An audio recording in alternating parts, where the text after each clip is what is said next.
disc-shaped object was embedded in the side of the ridgeline, and there was debris and wreckage and stuff strewn about the area, but mainly this thing was intact. I would estimate its size from an adult perspective to be something like 35 feet in diameter. I've heard other people who were there say they thought it was like 50 feet, but as an adult I would say about 35 feet in diameter, quite large.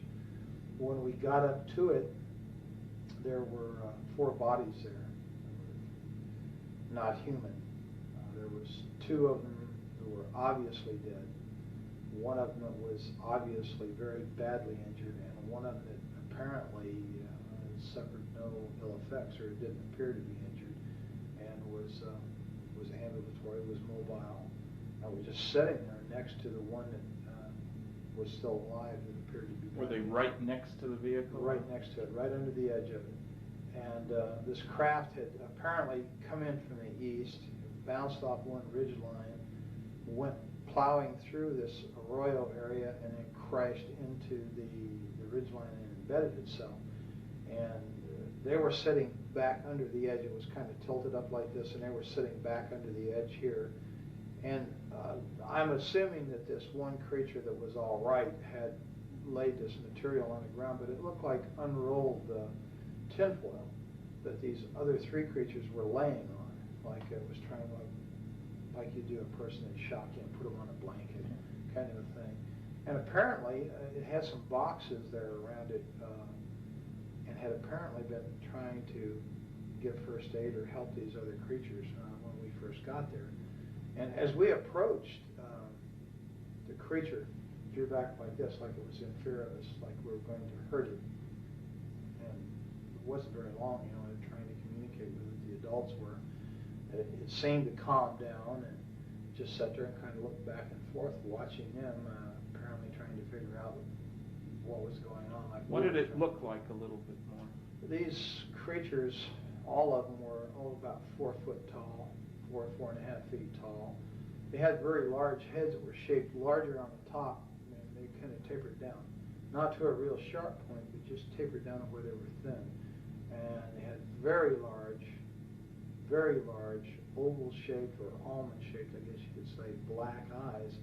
They were so shiny, they had almost a bluish tint to them when the light reflected off of them.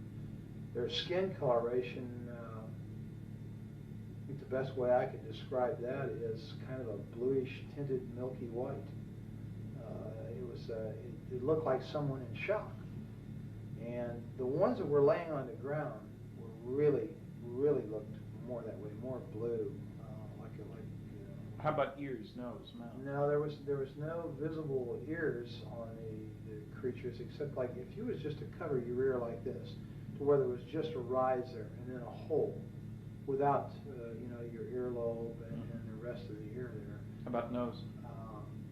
It was the nose was very small, almost imperceptible, and just like 2 holes straight in, and the lips were just a straight line. It was like a cut, and you couldn't see any visible lips like we have. It was just a slit, and What never hair color? made a sound. Pardon? What hair color? There was no hair. They were completely bald. And no sounds?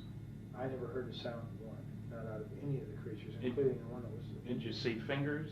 Yeah, they had fingers like this. They didn't have a little finger. They just had the thumb, had 3 extra digits, except the center digit was longer, and the other 2 were about the same size. They were very long and slender. They looked very delicate, and I've made the statement before, and I'll make it again. I think they would have made excellent violinists because of the structure of their hands. They were wearing one-piece suits. All of them were dressed exactly the same, and it was sort of a real shiny, silverish gray color. No zippers, buttons? No, I saw no zippers, no buttons.